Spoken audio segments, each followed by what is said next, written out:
Hello, everyone, and welcome to this brand new spoiler review for House of the Dragon Season 2, Episode 4 here from the Geek Buddies!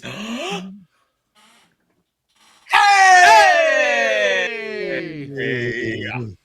So let me start off by saying, what an episode we got here. A lot of battles, a couple of, one really notable death, one almost notable death here, and we're going to get into all of it. Dragons fighting in the sky, Criston, Cole, and Gawain doing their thing with Aemon there with Vhagar, and of course Rhaenyra coming back from everything that happened with Alicent, coming back to a council of whiny babies, and then having to essentially accept Rhaenys' invitation to send her off to death there at Rook's Rest. A lot happened in this episode, which we'll cover and break down and spoiler review here on this episode of Geek Bites, brought to you by the Geek Buddies. But let's introduce ourselves. I am the Outlaw John Rocha, writer and producer and host here on the channel. I am Michael Vogel, back from the East Coast, and a writer and producer of animated TV shows and movies. And this is Shannon McClung. I'm an animation writer and a television actor, still here on the West Coast. Was here for you all this whole time because I care about you like that. And thank God. And thank God. He was holding down the fort, but I know that it was getting close. It was fumes. It was fumes at times. I appreciate it. I appreciate it. And the hair is getting high. What are we doing with the hair? What's going on? It's going to get cut this week. I know. It's fluffy right now. It's very fluffy. But let's get into things here on this episode. I already hit some of the highlights already in the intro, so let's just not waste any time and jump into it. Michael Vogel, this one directed by Alan Taylor, who's directed a lot of notable episodes from Game of Thrones and also a number of other dramatic TV shows. The less said about maybe his feature film career, the better, but he's much more stronger as a director, it seems like, on the in the TV side of things. Also written by Ryan Condell, the showrunner on this one. So the Red Dragon and the Gold. Michael Vogel, your overall thoughts and impressions on this episode before we dive in deep into the specifics. I mean, we said this a lot with House of the Dragon, that it's nice to come back to a place where we love Westeros again and that we're really invested. And that we say it like every week because House of the Dragon, season 1 was great, season 2 has been great. But man, when this episode ended and I took to Twitter to see how people, like, there's just something joyous about when everybody is freaking out at the same time as you are about the same thing. And this was one of those moments. Like, people...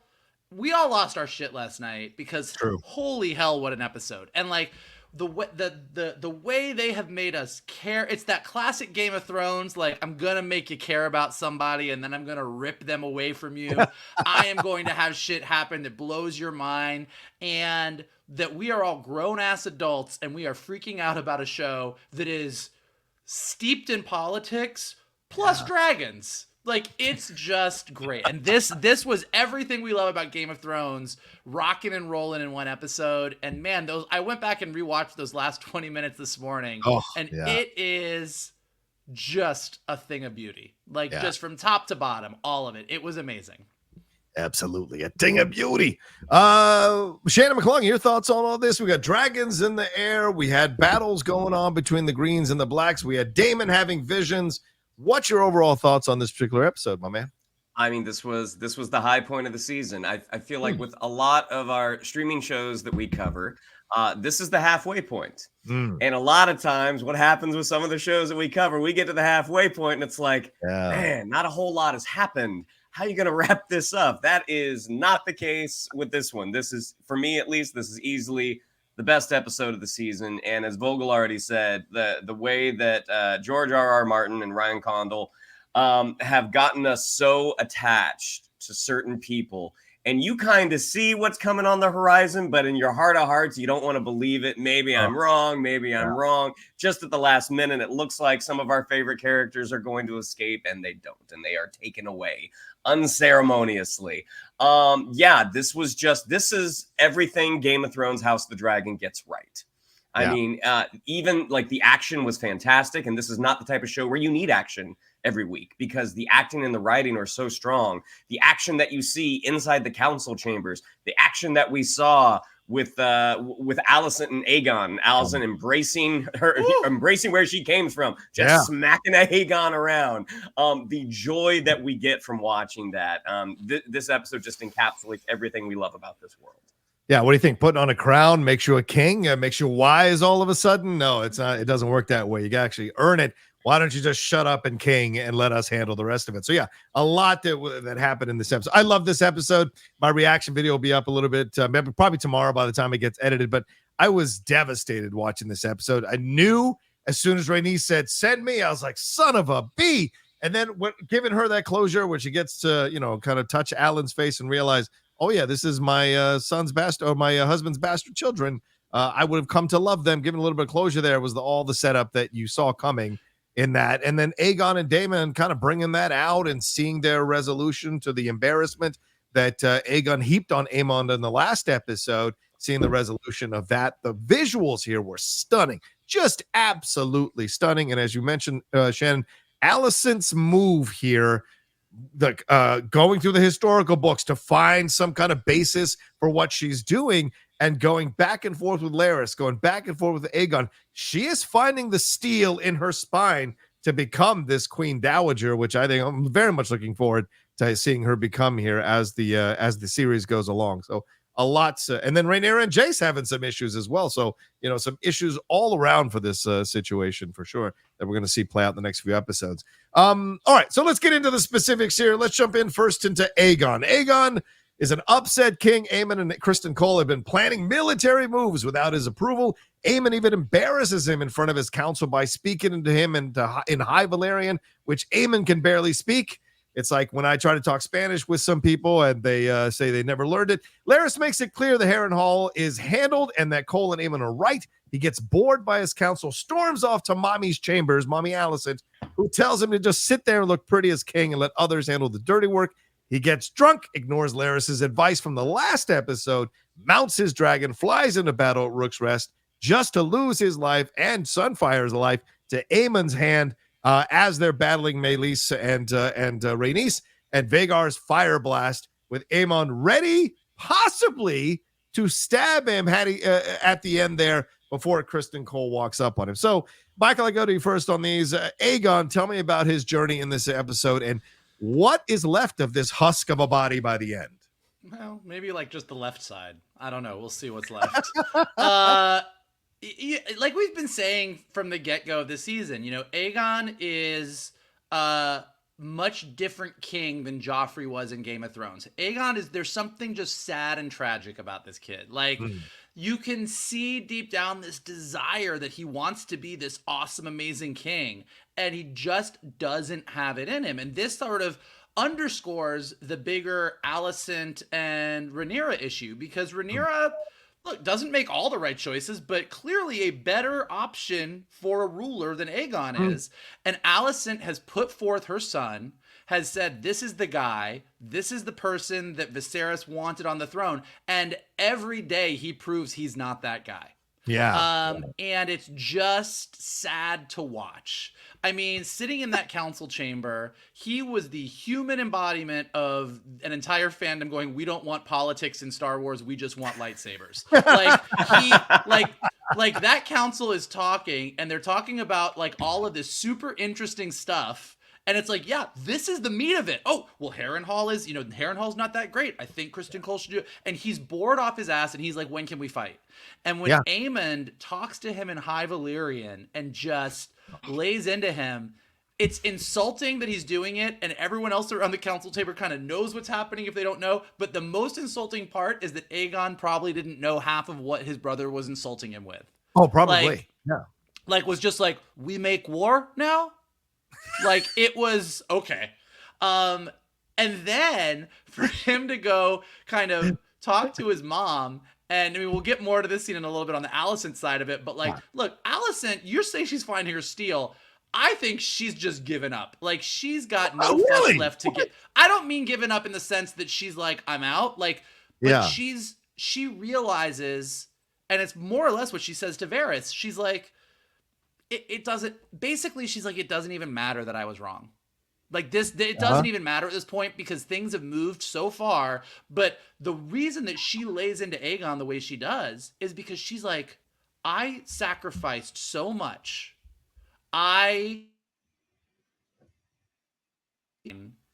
you're a piece of shit king. Right. Like, this is everything that I've done. And he just gets smacked down every which way in this episode and then makes the world's dumbest decision in the world. And then sees that and then the poor kid's face when he sees Aemon flying in on Vhagar and he's like, oh, okay, good. My brother's here to save me. And you're like,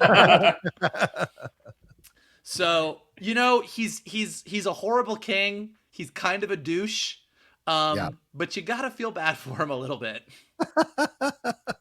Of course you defend Alicent and her moves. No surprise, but we'll get to that a little bit later. I wouldn't say I defend her. Like, she knows she's wrong. You're saying she gave up. No, she knows what she's doing. She knows exactly what she's doing. She's making her moves, that manipulative little thing. But we'll get to it a little bit later.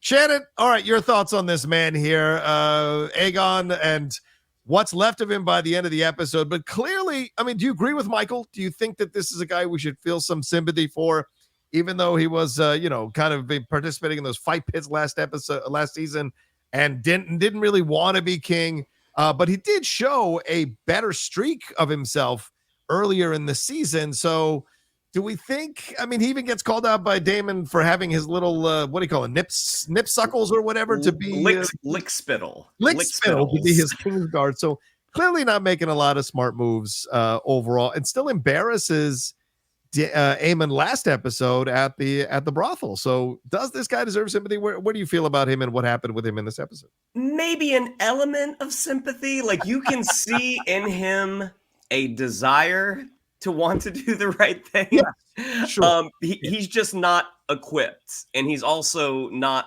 supported. The difference, I think, between Aegon and Joffrey is, like, Joffrey was actually taught early on, this is what you have to do when you're gonna be king. And Joffrey was just such a little sociopath that it was just like he didn't accept those lessons. He's basically saying, yeah, when I'm the king, I'm changing all of it. Like, I'm changing all this shit. I don't care what you say to me. Whereas Aegon, wasn't prepared to do it. He wasn't prepared. But then when you look at the differences between him and Aemon as they're conversing in High Valyrian, even if he were given those lessons, would he have had the capacity to take them on, knowing that this is how he studied this ancient language that our family comes from? He didn't care enough to try. So it's kind of like, I think he wants to do the right thing, but again, he just doesn't have the tools to do it. Watching him, well, and also physically, like, I think, and having not read the book, like, I thought it was a really interesting choice that Aemon, despite being the second son, Aemon is a bigger guy. Like, he was just a little physically and genetically blessed, whereas Aegon's a runt.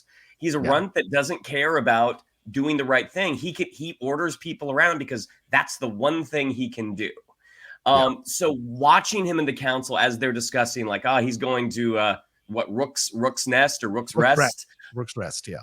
And his petulant child behavior, like, no, I want Harenhal, I want this. And Aemon basically saying, like, very cool and calm, when Aemon has his armor on, when he's not caught unawares, like how he was caught in the brothel, you see how prepared he is. And he's just like, yeah, it's too late. I mean, Cole's readying for this attack. Right. And as he starts speaking to him, he talks about you were otherwise engaged.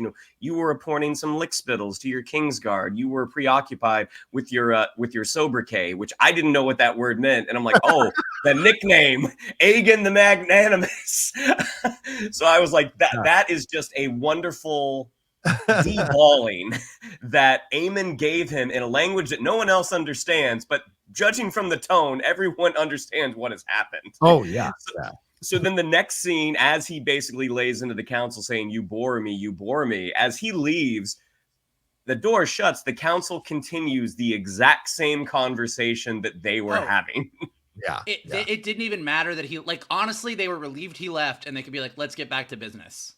Yeah. And then watching that scene with him and Alicent, the moment that he realizes this power that he thought he had over his mom, when he says, tread carefully, and she just kind of gives him this dead-eyed stare, or what? Like the moment that he realizes, like, I have nothing. Like, this has all been an illusion. This kingly command that I have, it's not actually real. When Alicent tells him, we just wanted you to do what you were supposed to do, which was nothing. Yeah. Like, you contribute nothing. And so what do? You have a couple of drinks, you decide you're going to ride in on a dragon thinking you're going to save the day. But even that moment, which Vogel already pointed out, when he sees Vhagar coming in, oh, thank the gods. Like, I'm getting my ass whooped here. Thank God. And that moment that he sees, oh no, my own brother is about to torch me. Yeah. Just fascinating story. Great story from Aegon this week. Yeah, I mean, if you look at the big picture with him, right? I mean, there's a lot to kind of dissect and take a look at with him, because look, he didn't want to be king. Remember they had to chase him all over the kingdom in the last season to force him to sit on that throne. And why is he being forced to sit on that throne? Because Alicent misheard Viserys and wanted to solidify her power, make sure she wasn't going to get wiped out, or her kids were going to get wiped out, or Otto wasn't going to get wiped out when Rhaenyra came to power. The old issues between Rhaenyra and her popping up and all that kind of stuff. And so she made a power move and put this young, unequipped, completely incompetent person on the throne to be king, and hoping that maybe he would rise to the challenge. But she didn't tell him, listen, we're doing this because we want you to not do anything. We'll handle it. Sit around, have sex with whoever you want to have sex with, hang out with your lick spittles, whatever you want to do, we're going to let you be. But just don't mess with the things that we're doing. But no, he wanted to have more. He liked the idea of power. He liked the idea of being able to lord it over people. Yes, he wasn't as bad as Joffrey, because certainly had more of an instinct to care for the little people, as they're said in the show. But like in the end, all of the incompetence caught up with him, and now he's a burning husk of a human that's still alive, from what I'm understanding. But like the whole, I mean, Jaehaerys being killed right under his roof. Then his own brother plotting against him with Criston, doing all their military moves. It is just a series of disrespect to him as a king, because nobody believes he can do the job at all. And instead of stepping up, instead of hearing counsel, instead of maybe taking a step back going, what's wrong? How can I fix this? He runs to his mom, which screams even more how inequipped he is to be a part of this thing, and then drunkenly flies out thinking he's going to be able to handle things because of his hubris and his stupidity. And he gets burned to a crisp. Michael, you've tried to open your mouth 3 times, so go ahead, chime in. What were you trying to say here? Well, I mean, because I don't think that the Alicent and Otto's plan was sit on the throne and do nothing. You're an idiot. Like, they hoped that he would step up to it when he was like you hope when he does. What about him would have let them think that he would step up to it? But this is the way it works. Like, you step into the role if you're good, and you're like, this is literally what Alicent says. She's like, you sat in a room with a bunch of people that had to work their ass off to get where they are. Yeah, and if you had just shut the fuck up and listen to them, and the scene opens with her looking for Viserys's books and him saying, I moved them, and she's like, you're in it. Like basically the entire scene is, if you had opened up a fucking book and read anything, if you had sat in a room with a bunch of people who are smarter than you and listened to literally anything, maybe you would have made something of yourself. But I just found out that I put the wrong guy, because I disagree with you that I think up until last week's episode, Otto didn't. I think Otto kind of knew what was up. I think Alicent truly believed that Viserys said what he said in his dying words, until Rhaenyra was like, Aegon the Conqueror, and Alicent was like, oh, I fucked up. She's like, but it's too late, she can't do anything. And so she's just like, I give up. Like, I have fucked up. And now a bunch of people, and this is basically what she says to Larys. She's like, it doesn't matter. Like, it doesn't even matter at this point whether I was right or wrong, because no matter what, you can't stop this. A bunch of people are going to die, and it is what it is. I got no fucks left to give. My son's a fucking idiot.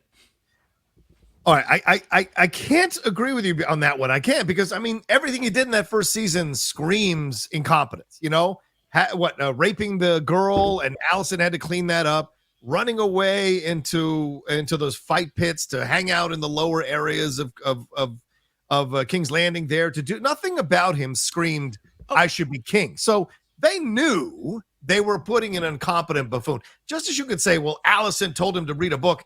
Alicent is smart too, and her putting this idiot on the throne, it comes back to her as well, her judgment as well. But this is a world. I don't but put this a is a world in a room of books and expect him to learn things. Yeah. I understand what you're saying, but this is a world in which you want to keep your line on the throne. You're 100% right. Anyone watching this show can go, yeah, Aegon's not going to be a good king. But when Viserys in Alicent's mind was like, Aegon should be the one on the throne. You look, yes, okay, he raped this girl, he did this. Last season, if you go watch those episodes, Alicent's reaction to it, there is a level of, all right, there is a hope that he's going to get it at some point. Is it a slim hope? Yes. Is she 100% living off the reservation if she thinks this is going to happen? 100%. But the difference in last season was Alicent going, I just got to keep pushing them forward. I think even at the beginning of this season, her and Otto, they're like, Aemond is what he is. But like, this is the cards that you're dealt. Like you don't get to say, oh, my son wasn't the king. I guess I'm going to go find somebody else. Let's turn Westeros into a democracy and have an election. Like Aegon's the guy. Like that's just it. And I think they could have passed over. But like that's what I love about this episode is the Alicent of last season when Aegon raped a girl, when everything happened, was the let me cover this up, let's keep moving. This Alicent was like, you're a fuck you, I give up. I can't with you. You're a fucking dumbass. Yeah, it's true. Well, let's move on to that. Good segue there, Michael. Let's talk about Alicent. She's got her own issues here. I mean, drinking tea from the maester to abort Criston Cole's baby. She's looking for history books, in my opinion, to find passages to support the things that she's done. Because, like Michael said, she knows now that she was wrong. She misunderstood or conveniently misunderstood, depending on your perspective, what Viserys was saying. But now that she knows she's probably in the wrong, she is now looking for maybe historical basis to defend her position, to keep going where she's going, in my opinion here. She talks with Larys, as Shannon alluded to, and meets each one of his subtle accusations with a relaxed, measured, and steely defiance. We're seeing Alicent change now that Otto is out of the way, and probably not what she wanted. She is now having to really rely on her own wits and her own intelligence in certain situations. And so she's taking strong stances, even with the Criston Cole situation, even though she's going back and forth, she is killing his baby without telling him. And then she is doing this stuff with Aegon and calling him out, where she had been a bit more docile, a bit more like, okay, I'll deal with his power, whatever. I won't upset him. She's much more forceful in their interactions. And then with Larys coming in and going, I know why you drank the tea and all that. She's like smacking that shit back and forth. So I like what's happening to Alicent. Shannon, what do you sense is going on here? Am I off base on this? No. I think Otto not being there, like Otto was her one ally. Yeah. And now she has nobody. So one, like, yes, the impropriety of her having her son's Kingsguard's baby, that doesn't look good. Also, what this situation doesn't need is more kids. Right. Like the whole idea that she, I do agree with Vogel that she believes when she initially hears what Viserys says about Aegon, she believes it. Granted, it is what she wanted to hear, but it doesn't change the fact that is what he said. So she, it's a little, even though it could have been misconstrued. Yeah. This is what she wanted to hear. These are the words that he said. So now knowing that she was wrong and her asking the maester, like, hey, so do you think this? And she's getting no help from that guy because he's just like, look, that is not for me to say. And the one potential ally that she could have, which was Larys, she also knows that gift comes with strings. Yeah. Yep. And even though like he's kind of pointing out the fact that she said, oh, I had too much of the lamprey pie. And he's like, he sees the tea. He's like, oh yeah, that is quite an indulgence. But look, he's basically saying, look, I'll keep your secret. Yeah. I'm not going to say anything. We can help each other. But she's like, yep, that this is not going to be worth me trading with you anymore. Yeah. And then again, Vogel pointed out a couple of weeks ago the Hightower eye roll, the high roll that Otto would give. Alicent does the same thing in this episode, but she adds a little chuckle with it. When Aegon's bitching about something, you see her kind of. It was really interesting because she looked away from camera because they were shooting her from this side, but you see her kind of little bit of a grin, looks over this way. What? Like, it was just so masterfully handled. And again, the moments that she gives Aegon when he says something ridiculous, the moment that she gives, it's a beat and a half. And we're trying to figure out, is that beat and a half for her, or is that her giving him the chance to be like, do you see, do you hear how bad what you just said was? You hear how ridiculous that was? So watching as she is continuing this journey, I mean, looking at the histories, I think she is looking for some sort of direction, because at this point, the troops are in the field. There's no stopping it. But she's looking for some sort of guidance that she can't get from Otto because Otto is gone.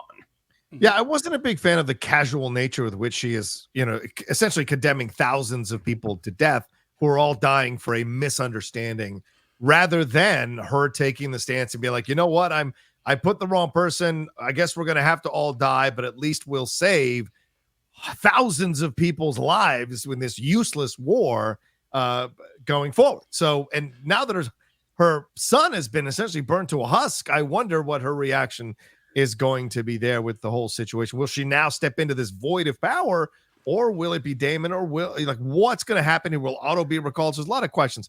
Michael, your thoughts overall on Alicent here in this episode?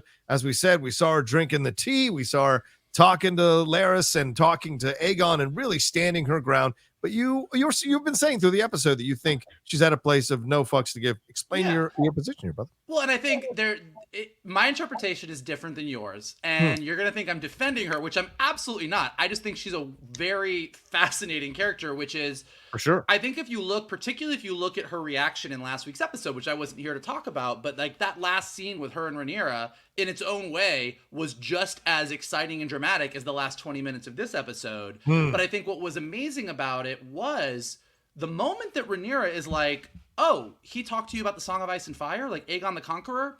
Because right before that, when they're talking, Alicent says to her, like, I've done a lot of shit, but I have never lied. Like, I am telling you the truth that this is what Viserys said. And you see, to me, in my interpretation, like, she truly believes this. Now, Shannon is right. Is that what she wanted to hear? Sure. But she 100% has believed up to this point that she had she had cause. She had right on her side. This is absolutely what Viserys said. In that final scene last week, she realizes that she no longer has that. She was wrong. She made a mistake. But she basically says to Rhaenyra, it's too late. And I think what she's doing here, I don't think she's casually dismissing thousands of people to die because she's like, well, this is what I want. I want my son to be king. What she says to Larys, I don't think she's looking at those books to go, I need to find some way to support this. I need to find some way to make this right so that I can prove it. She's literally doing exactly what she tells Aegon to do later, which is she's looking at history. And she realizes exactly what Rhaenys said to Rhaenyra a couple years ago, which is at a certain point, it doesn't matter who said what or who did what to who. Like, they have passed that point. She's not saying, I'm going to condemn these people to die because this is the choice I made and I'm going to stick to it. She's saying, if I ran up to the High Council right now and said, I made a mistake, Viserys didn't really say what he said, Rhaenyra should be on the throne, my bad, everybody. She knows enough about history to go that doesn't fucking matter. This has left. Like, her grandchild is dead, Rhaenys is about to die, Lucerys died, like, nobody's stopping at this point. And I think that's what it's what Rhaenys says a couple episodes to Rhaenyra, 2 episodes or so ago when they're burying Eric and Eric, is the exact same thing that she says to Larys here. These 2 women are both like, it doesn't matter. Like, yeah, you made a misunderstanding. Viserys, they say in this episode, like, Viserys's desire died with him. This is way past what Viserys wanted. So I think what's interesting about her as a character is she is now in a position where she realized she fucked up. She knows there's nothing she can do about it. And the anger that she takes out on Aegon is not, there's nothing manipulative about it. This is like Otto a couple weeks ago when he went off. Like, Otto is so reserved and always the master manipulator until he went off on Aegon and was like, you are so fucking dumb. And this was Alicent being, I'm done. I can't. You're so fucking done. And I think that's a fascinating thing. Like, I do agree, though, that now there's no other option for her. She has to become her dad. Yeah. Like, there's no other option. Yeah, so whether I'm right in my interpretation or you're right in your interpretation, and she always knew or she didn't know or whatever, at either way, she ends up in the same position at the end, which is her only option now is to win. And her only way to win is to start moving everything around on the board the same way her dad did. Whether she's going to be as good at it as her dad will remain to be seen. But that's the only thing she has left. And I think it's tearing her up because whether she was lying to herself or not, she at least always believed that she was a truthful person trying to do what's right. And that has been robbed from her. Yeah, we're just gonna have to disagree on this one because I think she does have more options left, which is if you're a person of actual principle and moral and you know it's wrong, then you step up to try to stop the High Council going to war, try to stop this war. And if they kill you, but you died with honor and nobility. Yeah. What you're saying is her only option if she wants to live is to say, fuck it, it's happened, screw it. I gotta figure this out as it goes along. And I'm saying there's another option here, but of course, narratively, it's more interesting for the show that she's not doing that, right? But to be fair, given the world that she lives in right now, you're right. That is absolutely an option that she has. To be fair, even if she did that and decided to die nobly and was like, I'm going to put myself out on the line, thousands of people are still going to die because this war is happening either way. Fair point. But you'll have died at principle, but clearly there's, she's kind of accepted the reality, whether and whatever her hand in it was, and her level of blame in it all is for other people to decide, I guess, is what you're alluding to with the Rhaenys and Rhaenyra conversation. All right, let's take a quick break. We'll jump into some more storylines here as we're 30 minutes into the show already. So we'll be right back right after this. Peter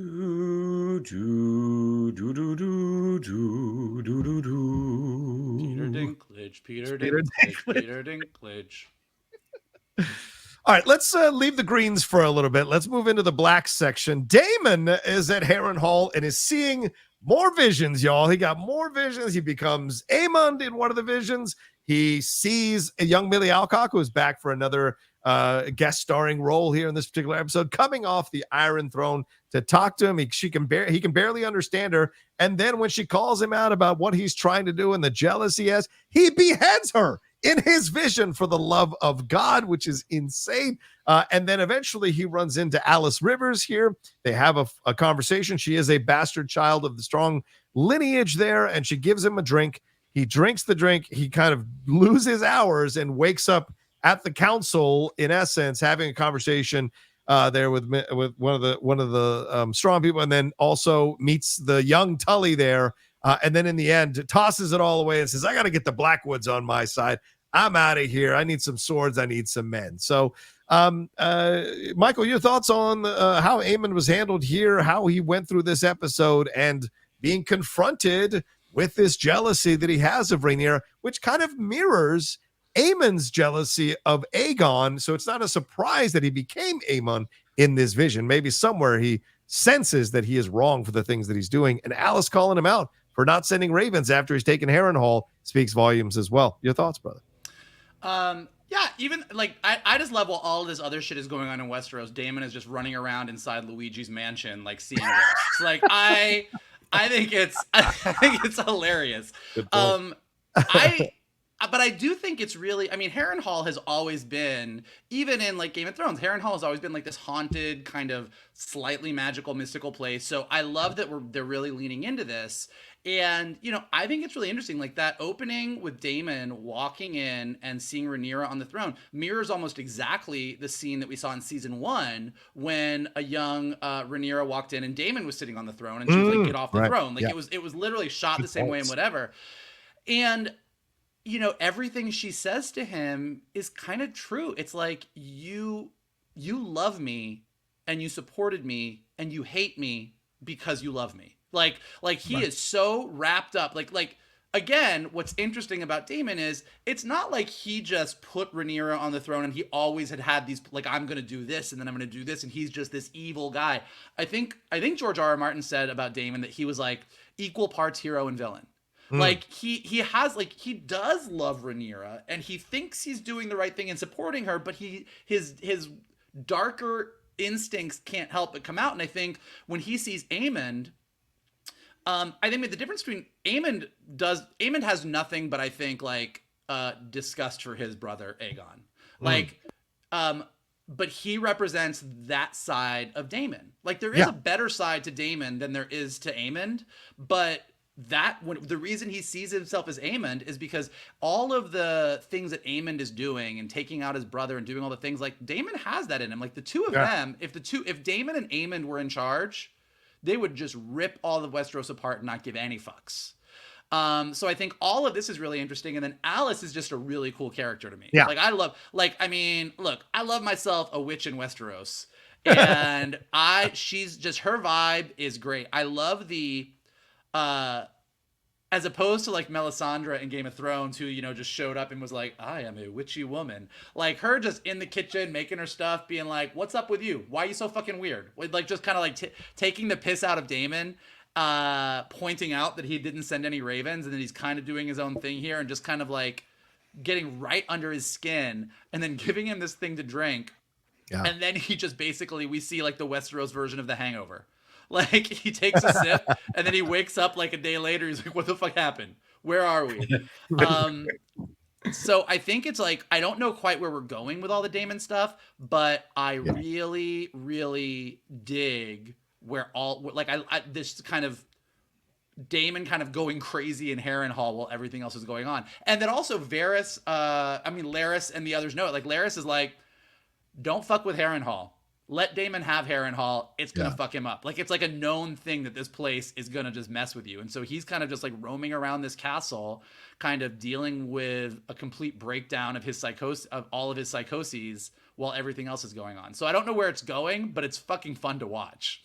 Yeah, for sure. Shannon, we talked about Gail Rankin's small performance in the last episode. Now she has a bigger piece of the pie here in this particular episode. Loved her in Glow and other things and Perry Mason. So now we're seeing that she's got this kind of strength. By the way, I didn't know she was Scottish till I watched this episode. I had no idea. Her American accent's pretty incredible.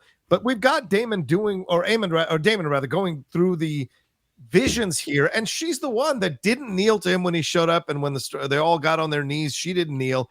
And she's the one that in a vision maybe said to him, this is where you're going to die. But now she's all like chill, making potions, giving him drinks, and he's taking it, but also calling him out for his Rhaenyra subterfuge, shall we say, and not getting her head chopped off. So what are your thoughts on Daemon's visions and what Alice Rivers' role is going to be here going forward? Well, I mean, he's being confronted with like the sins of the past, because it's not just Aemond and young Rhaenyra. He also sees Laena, his second wife, right. Yes. who pours the wine. So he's being confronted with all the bad shit that he's done. And then in the behind the scenes, they're talking about how Alice is like a witch and that she's maybe lived in Harrenhal for hundreds of years. Right. And her basically saying to Daemon, like, this place is bad. Like, this place was cursed the moment the first stone came down, because there was like a field of weirwood trees and like those are all knocked down. So you could have this monstrosity. I love the casual nature of which he's kind of talking with him when he says, I don't know if he calls her a woman or he calls her a witch, and she's like, I'm not a woman, like I'm a barn owl who's cursed to live like a human. Like it's just so funny to see, because again, it's a little bit of a pressure release, because she's a funny performer, and this is a funny performance, despite the fact that she is delivering some very vital information. Daemon, again, he is a fascinating character because there are parts of you that absolutely love him. I mean, he's got the Jaime Lannister thing that you hate him, you love him, you hate him, you love him, you hate him, you love him. Right now, knowing that amidst all this chaos that he is a part of, he's now thinking, he's trying to angle, like, how can I make this work to my advantage? Him still thinking that he thinks he would be the best king. And it's like, no, you would be a train wreck just like everybody else. I mean, the only one who actually on the board now who can do this is Rhaenyra. and like you were supporting her, but you can't get over the fact that your brother loved his kid more than you. I mean, it's just so fascinating to watch. And I think, wherever he comes out at the end of this journey, when he is a part of the battle, I think we're going to see a new and improved Daemon. Maybe not improved. New and more vicious Daemon. Well, I think he is going to change. I don't know. I think improve will be subjective, right? But I think he's clearly going to change. It's funny. I've been going through Soprano stuff in these wormholes on YouTube and watching extended scenes from the show. And I remember the dreams Tony had, right? They were just random episodes with dreams that Tony had, and they were things they were supposed to tell him. And I wonder if there's an element of that here. What are the dreams supposed to lead Daemon to, right? Because he's being, in his own visions and what have you, he's being called out, as Shannon said, for all the terrible stuff he's done. What is the end result of all of this? What is it going to lead to? And he says, I need men of action, while he's been sitting on his ass in a castle for the last fucking God knows how many days, and not telling Rhaenyra that he's got Harenhal, like she said, Alice did, not sending ravens. That says that he kind of wants to create his own mini fiefdom. He needs to have his ego stroke so hard that he has to create at least a mini fiefdom for a little while before he has to play a hand in the larger war. So I just wonder where it's all going to lead to. Mike, did you want to add something? Yeah, I also just wanted to add really quick that I also thoroughly enjoyed him telling young, I believe, Oscar Tully that he should just go kill Grover Tully so that he could take orders. Like, it was like, yeah, okay. Like, it was the casual nature. But yeah, about what you were saying about the dreams and stuff, even when you watch the behind the scenes stuff, and what I really enjoy is, even though this is a world that has witches in it and has dragons in it, the magical stuff is always very vague. And even when you listen to them talk about this stuff, they're like, it's sort of, when you're in Harenhal, is this a dream? Is it a vision? Is it a hallucination? Right. And it's kind of never really answered. Like, are we watching Daemon just struggle with his own demons and he's just in a fucked up place?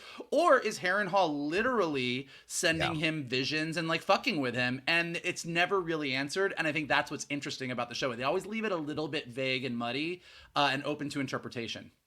Yeah, and Daenerys dealt with magic, right? When she was going through all the journey she was going through, I can't remember where it was they stopped at, where that little girl gave her that little spider thing that came out. It was going to kill her until the dad or the granddad from Dairy Girl stabbed that thing and threw it away. So yeah, it's an interesting thing to how magic plays in the world of Game of Thrones and by extension House of the Dragon, and we'll see what it leads to. Let's move on to Rhaenyra here. Her counsel, she's been gone, obviously, coming back from the situation with Alicent. And her counsel is already once again undermining her as they whine and cry about needing to act. Even her son, Jacaerys, is joining in on this. Rhaenys has to calm them down, doing the best she can, calm them down. And eventually Corlys shows up after Rhaenys, of course, has had that interaction with Corlys, which we'll get to in a little bit. And he kind of calms them down a little bit. And then finally Rhaenyra shows up and says, "What's he that wishes so? What dragon are you talking about?" And she realizes, well, the Alicent stuff is done. They're shocked that she went to sue for peace. And she's like, all right, we got to play a hand. I'm going to take my dragon. We're going to go in there. Rhaenys volunteers her dragon. Mysaria is watching all of this, the White Worm, from above here as well. And then she pulls Jace aside after she agrees to send Rhaenys and tells him of the Song of Ice and Fire, essentially saying, we are destined to be on that throne. That's why we're doing what we're doing. So let me give you even more impetus and history of why we're doing the things we're doing, so you can have even more impetus to do what you're doing. So, Shannon, your thoughts on how what Rhaenyra did in this episode, how this all went down here throughout the scene she was in? Again, the council scenes are some of the most entertaining scenes in the series thus far, especially when the head of the council is not there and like everyone is sort of jockeying for position. Rhaenys is doing all she can, but she is limited in what she can accomplish. And that was that great scene with Corlys where she's like, Baela's asking me to come back. The council is going to eat Baela and Jace, for breakfast. Yeah. We need your help too. So the moment that Rhaenyra does step back in, and this is something that Game of Thrones kind of abandoned in its last 2 seasons, was travel time. You're right. Yes. There is the distance, but there's also she's traveling undercover. So it's going to take a little bit longer to get back. And, for dramatic purposes, it works great because she gets to make this grand reentrance and her basically saying, look, I am doing everything I can to have this not happen. But now I've seen that this is the only answer. And the fact that Jace is the first one that volunteers. Yeah. And she's like, no, like you are the heir here. Like, nope, you can't go. She's like, I'm going to go. Nope, you can't go. And then Rhaenys, again, I think we all three talked about this on the text. Like the moment that Rhaenys said she would go, it's like, fucking hell. Eve Best, we weren't ready to leave you. But then her having such trust in Jace that she shares the Song of Ice and Fire story this early, saying this is what we are here to do. So Rhaenyra, again, one of the best characters in the show, because she is the most logical and sane person in the Seven Kingdoms right now. So I'm really curious what next week is going to look like, her reaction, because thus far this season she is just losing people left and right. Mm-hmm. Yeah, and she's legitimately devastated at the end of last episode that Alicent doesn't see her side of things and doesn't accept and doesn't maybe want to work with her to find a peaceful way out of the situation because she says it's gone too far. So yeah, I can see that for sure. But of course, we've seen what happens when you have a belief that you're supposed to sit on that throne. Need I remind you of a certain Baratheon who killed his daughter at the stake there in Game of Thrones. So Michael, your thoughts here on Rhaenyra and what happened with her throughout this particular episode? Well, and I think you're 100% right on that Stannis front, but I think the difference between Rhaenyra and like what they're setting up here is, you just talked about it with Alicent. Like Alicent basically says to Larys, like, look, this is what it is and there's nothing we can do about it, and thousands of people are going to die and it is what it is. We saw Rhaenyra trying to avoid it. She says to her council when she shows up in this episode, like, people are mistaking my caution for cowardice or whatever it is she said. Like, and she's like, and no, like she went, to your point about Alicent, she did what you wish Alicent had done. She went to King's Landing. She said, let's stop this. People are going to die. Like, this is going to be bad. And what she says to Jace is basically, look, thousands of people are going to die, and you don't do that just so somebody can sit on a throne. Like, what we're doing is something that's bigger than that. Like, this is more important. Like, we're about to start this thing, and it's going to be bad, and I want you to understand the real reason that we're doing this. Now, yeah, could she be deluded? You know, could she become power hungry the same way Daenerys did? Yeah, absolutely. But what you're seeing is someone who has tried every option and is now accepted. The other interesting parallel that I thought with Rhaenyra in this episode is, look, we just talked about it in great detail. Aegon is like, I'm the king, I'm going to go fight. And he flies in on his dragon to fight. Rhaenyra shows up and she says, I'm going to go fight. And everyone's like, no, you can't. She tells her son she can't. But she was just as, for different reasons. Right. But she was going to do it as well. And then she listened to Rhaenys. Again, in an episode where Alicent was like to Aegon, if you had just shut the fuck up and listened to anybody. Now, Rhaenyra's not going to listen to her entire team of dummies. But she listened to Rhaenys. And ultimately, that saved Rhaenyra's life.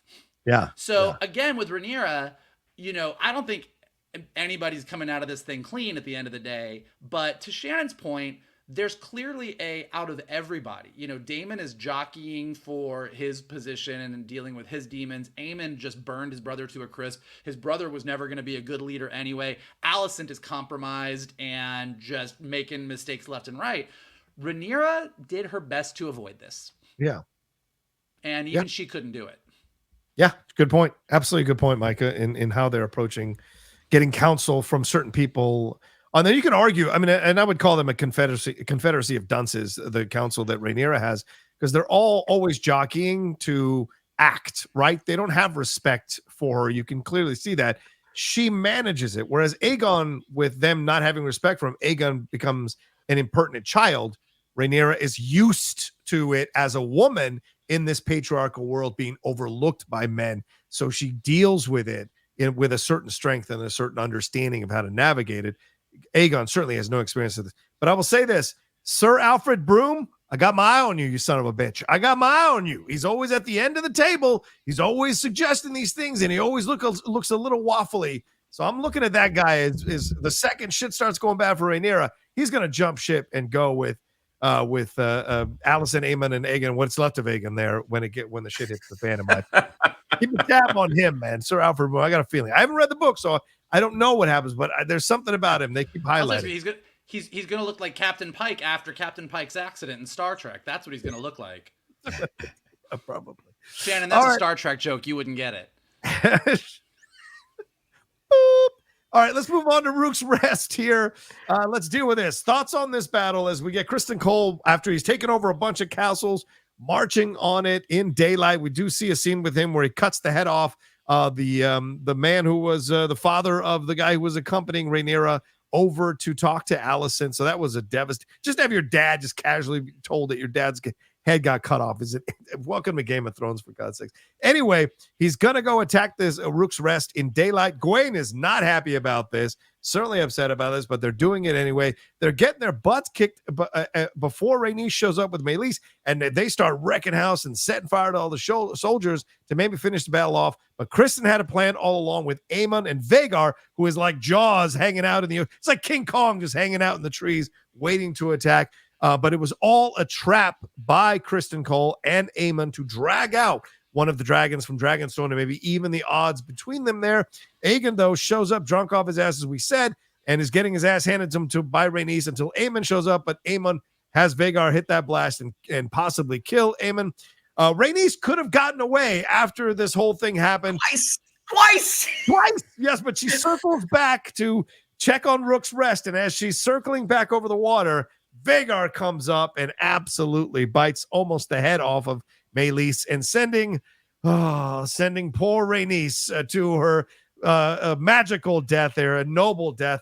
Cole wakes up after having been knocked out earlier, having trouble breathing there. We hear Gawain leading his troops through a hole in the castle there at Rook's Rest, and then Cole trudges towards Aegon's final resting place to find Aemon there with his sword out. I think I have a picture of that somewhere. There you go. With his sword, and he sheathes it as Cole is coming up. So was this a mercy killing? Was he going to do a mercy killing, or was he going to finish the job? And then, of course, Cole drops to his knees in sadness as if it was his kid. So a fascinating reaction there, but it is his king. So, Michael, your thoughts on Rook's Rest, the death of Rhaenys, and everything that happened afterwards with Cole and Aegon and Aemon? Well, first, just a props to the entire effects team on this show, mainly because, and when you watch the behind the scenes thing, you see it, like, as much as we're dealing with giant CG dragons that you kind of have to do in CG, like, the reason the fire looks so good when those dragons breathe fire is that's real fire. Yeah. That's not CG fire. Like, they actually go out of their way to really make this as detailed as possible. Like, just the research they did and how birds of prey fight each other and bringing that to the way they animated the dragons just from top to bottom. We've all seen shitty CG movies where you just have these CG monsters come in and it doesn't feel real. And even though the dragons are CG dragons, everything around them, like the destruction, the way they do stuff, even having like the actual soldiers on the field, like they did as much as they could with practical effects. And that's one of the reasons it looks so good. Also, grudgingly, props to Criston Cole, because as much as he is a piece of shit, he's not bad in the field. Like, he's this plan that him and Aemon put together was a great plan. When Gawain is going crazy about why are we going to go out in the daytime, like, it's like, yeah, we know they're going to bring their dragon. We've got the big mamma jamma of dragons hiding. This would have been a great plan until Aegon came in, and I guess it still ended up being a good plan. It just also burned your king. So, so I think, it was a fascinating battle on multiple fronts because there was so much going on. Even the fact that you said that Gawain, who was just bitching about this whole thing, ends up being the one that leads them all through at the end, and where all that's going to go. Because, it's just, that's going to be a really interesting character dynamic. So in the midst of like this epic dragon fire, all this battle, 3 dragons in the sky at the same time, like just action, the people being demolished and burnt to a crisp.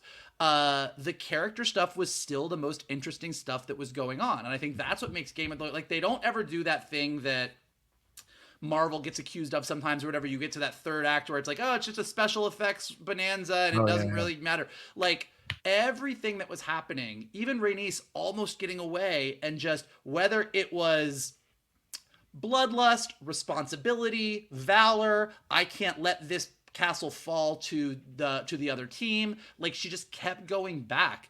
Aemond burning Aegon, like everything happened, and even Criston Cole kind of coming up there at the end and being devastated. But one of the things I really like that Criston Cole did is, even though Aegon came in and completely fucked up his plan, Yeah.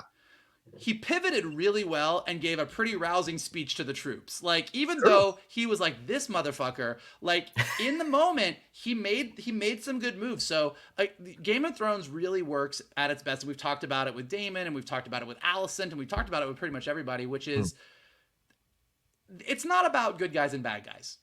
This is not Captain America and Thanos. This is like a bunch of really, really flawed, interesting, shitty, brilliant, clever, awful, amazing, heroic people all just being thrown at each other. And it's fascinating. And we all had the same reaction. Like, we all knew the second that Rhaenys was like, I'll go, we all knew it was going to happen. But when I tell you, when she got away the first time, I was like, okay, maybe Meleys is going to die, but like but okay, we got out. And then she went back and I'm like, fuck. And then she got out again. And I was like, okay, so they fucked with me a little bit, but okay, she's fine. And then and it was just like, it's just like you're driving towards a cliff and you can see the cliff and all you want to do is swerve away from the cliff, but there's no swerving. And that was just what that last 20 minutes was like. Yeah, man, I agree with you. It was, and this image, I can't stop staring. I mean, just the nobility of the image, Eve Best accepting the death as a warrior. I just thought it was fucking fantastic. Shan, your thoughts on Rook's rest and the begrudging respect we have to give Criston Cole as a military commander in the field. Your thoughts on everything that happened here? I mean, right from the beginning, as their troops are getting set up to storm the castle, I love that. I think it's Lord Staunton, the guy that's there, like him kind of looking like, why are you messing with us? We're over here on the coast. Whoa. Like, I thought that was so freaking funny, but also the way that Criston Cole is using his troops, because what it looks like, and maybe I'm wrong, because I only watched that battle. I watched the battle twice, but it looks like the troops that he has at the front are not Targaryen troops. They look like Bracken troops. Probably. So he's not using the Targaryen people to start off with. He is still kind of looking after his troops. These are the guys that he knows. Like, we're gonna have you all go first. It's like in Braveheart, like, when the Longshanks like send in the Irish. Right. like I don't want to sacrifice my people yet. The moment that they are winning, that the Bracken troops, the Criston Cole troops are winning, and you see off in the distance, you see that shape of the dragon coming in, and the immediate shift in those soldiers' demeanor. That dragon, they are immediately turning around and running. That is just the way they use dragons in this. Again, we talked about it before. I mean, they're like a nuke. This is the red button that Rhaenyra has decided to push. And unfortunately, that was Criston Cole's plan, because Aegon has bigger dragons in that they got Vhagar, but they have less dragons. Right. So if he's able to knock one of their dragons off the table, like that's how you win. It's like slow and steady. The moment that they realize that it's freaking Aegon coming in, like, oh God. So that is the moment that he realizes, I have to now sacrifice some Targaryen troops, which is the speech that Vogel talked about. As they're doing the signal arrows with the horns that are like kind of going down the line, and you get that wide shot of forest and you see the forest move for a second. It's like, oh my God, Vhagar's there. And Vhagar with that neck waddle, that old asshole, watching the fight. Well, I mean, watching Meleys take apart Sunfire was so much fun, because again, I can't confirm whether or not this is how they choreographed it, but the way that Aegon is flying straight ahead and says Dracarys, and it's like, if you blow fire straight ahead, you're going to run into it too. I mean, that sort of speaks to his inexperience with combat. And as the fire clears, he's kind of looking around, and you just see, bang, Meleys attacks from below. You see she biting on the wing, biting here, biting there. You cutting see the chest open. Oh yeah, the talons that you see, the scrape through Sunfire's chest as Sunfire's flying over the guys, over the troops, the dragon blood just spilling out. I mean, the way that they choreographed this entire fight, it reminded me of like later seasons Game of Thrones, like Battle of the Bastards. Like, you're just so emotionally involved with all of the characters. And again, we talked about it before, but as Aegon is getting his lunch eaten and he sees Vhagar coming in thinking like, thank goodness I'm saved. Nope. I'm in a worse state than before. I got a pissed off brother that I embarrassed last week. So I watching Sunfire just go down in a literal ball of flames as Meleys escapes twice. And Rhaenys, again, not knowing why she did it. My guess is valor, knowing that I have to try to save as many people as I can. But she does the Chris Evans, the Captain America thing in Endgame. Like, she tightens up that harness. It's like, all right, one last ride. And then as Vhagar comes out and you see that chomp on Meleys's neck, the look that Rhaenys had is the look that Meleys gave her. Like, kind of looked back. Like, you saw that. You saw that moment of connection where it's like we had a good run. And just again that resignation that Rhaenys has just rips your heart out. And again, we didn't talk about it very much, but the moment that Rhaenys realizes that Corlys's bastard son is the one that saved him. And her saying that this guy, his past isn't his fault. He did something great. He deserves to be propped up. Like, Rhaenys, oh, why'd we have to lose you? By the way, Catelyn Stark would never. Catelyn Stark would never. Of course not. Catelyn Stark was like, get this bastard that you raised out of this castle. I can't with this. And Rhaenys is like, you got good cheekbones. Your mom must have been real pretty. Like, I was like, oh, Rhaenys, you're the best. You're the best of all of us. That's why Rhaenys would not have become Lady Stoneheart like Catelyn Stark did. Oh, man. But like when I'm watching it, and if people want to watch my reaction, I thought she was hitting on Alan. Like, she's like, "Ooh, you got nice cheekbones." I'm like, "Oh, okay. I guess there's other pieces of chocolate in the box." I thought that's what she's going for, but no. And when you find out that it's connected to this whole thing, like, oh, okay, I see what she's doing. So that should have been the first clue, right? That she's kind of closing the books on these issues before she goes to her death. But yeah, you guys have said it all. I'll just add, incredibly well directed. This was a Miguel Sapochnik fight in an Alan Taylor directed episode, and that was great to see. Except you could see it all, and it was great to see it in the daytime. and the special effects. And Shannon, you're right. The dragon blood falling on the soldiers. I don't know if it burnt them or not, but it certainly looked like it was devastating to have that all. Great touch. And then even Vhagar, when he goes down onto the ground, when he steps on the two soldiers and they just explosion of blood when he steps off of them, it is devastating. And then, of course, the death there of Rhaenys was heartbreaking and all. And I won't add anything more than she was my favorite character of the show. Yeah. And to see her go was devastating, kind of like a Ned Stark. But let's move on to this last section here. What do we think happens now?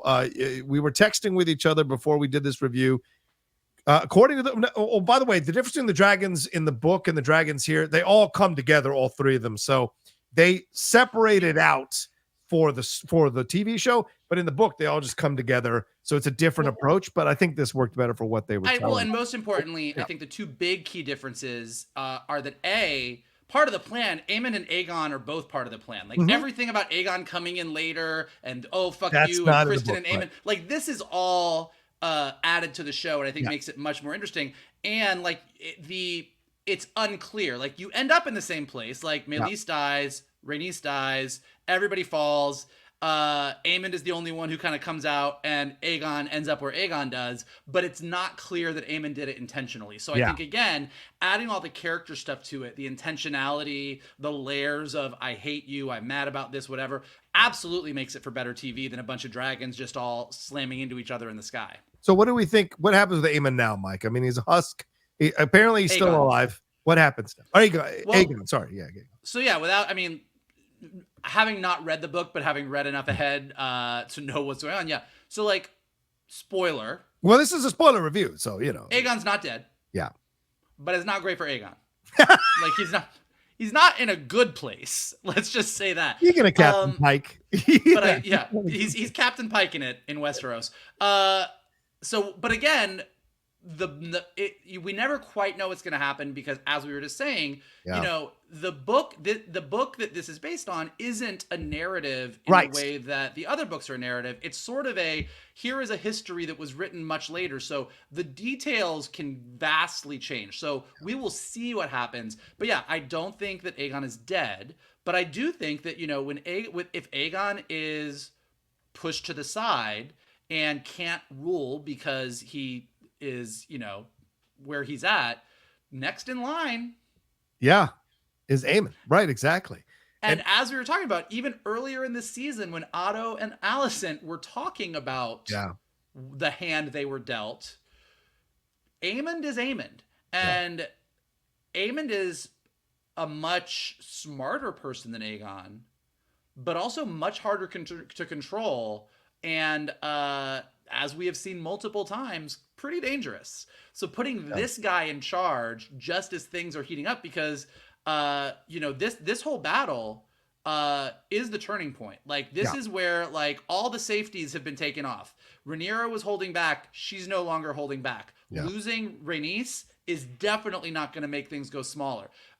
Whatever Aemond says happened to Aegon in the sky, like, he has just enough plausible deniability to not be like, yeah, I burned my brother to a crisp. So as far as Alicent and everybody in Westeros are going, Rhaenyra and her team of bandits did this to the king. Right. So, like, we are now in a very dangerous place. Aemond is most likely in charge, and meanwhile, Daemon is having a breakdown in the Haunted Mansion. Right. Shannon, what do you think we're going to next after this? So what do you anticipate will be Aegon's role in all? Well, I think Alicent is going to say, when I said I wanted you to be a king like your father, this is not what I meant. Hey-o. But I think, like, the way, like, if the coming next week preview is any indication, like, they're parading the severed head of Meleys, saying your king did this. Like, the people are going to love Aegon. Right. But because he is going to be severely incapacitated, because not only was he burned, he fell hundreds of feet onto the ground. So he's going to be pretty jacked up. But in terms of his ability to rule, it's not going to change, because he wasn't really doing it from the beginning. The council was the ones that were really doing it. That's kind of my guess. I don't think he sells Aemond out, because I think he was drunk. He might not remember it, but also he was drunk. Like, also, and dude is probably breathing through a straw at this point. I don't think he could, even if he wanted to. But there's going to be the thing that I thought was really interesting with Criston Cole was, despite the fact that this battle was his idea, the way that he runs in to try to save Aegon, like, you kind of wonder, what is does he know that Aemond also wouldn't be a great king? Is he that concerned that Alicent isn't going to give it up anymore? He's like, if I did this to your son, you're probably not going to be in the mood, as it were. But also, when you look at the subtitles for the battle, Gwaine is the one who charged in, and I'm wondering, is Gwaine going to get all the credit? Yeah. For charging into that castle. Right. Which will shift, as Michael was alluding to, probably shift the dynamic back again, because initially it was like, Gwaine was haughty over Criston Cole. Then Criston Cole saved them from Baela's dragon, and he was like, oh, my lord, the hand, blah, blah, blah. But now it may be that Gwaine is going to get credit for taking Rook's Rest, and Cole was out there knocked out. So that will be interesting ego-wise for Criston Cole going forward. And the Aegon situation is fascinating, because I wonder, now with this somewhat vacuum of leadership, what's going to happen? Does Otto get brought back? Does Alicent step forward a little bit more strongly? Does Aemond play the role? Does he start to angle and move towards the edge? And what does Aegon reveal? What does not reveal about the whole situation? Gonna be fascinating to see. Well, and I think, to Shannon's point, I think what Alicent said this week, which is like, I wish Aegon had done nothing. She is going to end up in a position where she, in a bad way, I'm not saying she's going to be happy about this because it's her son, but like, I think she's going to think she gets her way. Okay, so look, Aegon is now a symbol to the people. They don't need to know how sick he is. We're going to still say he's ruling. I'm going to bring Otto back. I'm going to do this. I don't think they're contending with Aemond. Like, you thought it was bad having a king who was ineffectual. Yeah. But having someone come in who is smart enough and conniving enough that you can't control him is actually going to be worse than what they were dealing with Aegon. With Criston Cole on his side, Yeah. right? Because they've been making these moves. So yeah, it's going to be real interesting. And I don't know who won out of that battle, because I mean they were trying to even the numbers of dragons, but they lost a dragon in the battle with Sunfire, and now you have an incapacitated king, but you've taken out Rhaenys and Melee, so maybe you got the victory slightly, but it wasn't quite as... Is what they call a Pyrrhic victory. Yeah, there you go. Yes, exactly. See, and I would say the Greens won because Melis was the biggest dragon that they had, and it was the most battle-ready dragon that they had. And arguably, she was the most battle-ready soldier this side of Corlys that they had. So, yeah, for sure. And Sunfire was never going to be, because Sunfire is ridden by Aegon, Sunfire was never going to be a big part of these battle plans. So I think the Greens absolutely won. Interesting. We will see. All right. Well, there we go. There's our spoiler review of this 4th episode of season 2 of House of the Dragon, the Red Dragon and the Gold. Thank you all so much for hanging out with us and listening to us or watching us break this thing down. We went over an hour. Some people were saying, I missed the days you guys went over an hour breaking stuff down. Well, a lot of stuff happened, so we went over an hour.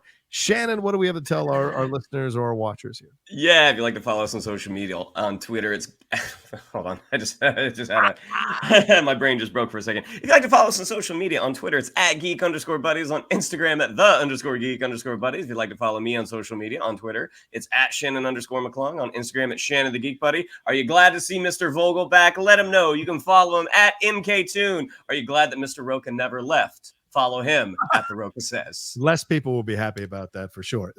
Michael, what do you want to say?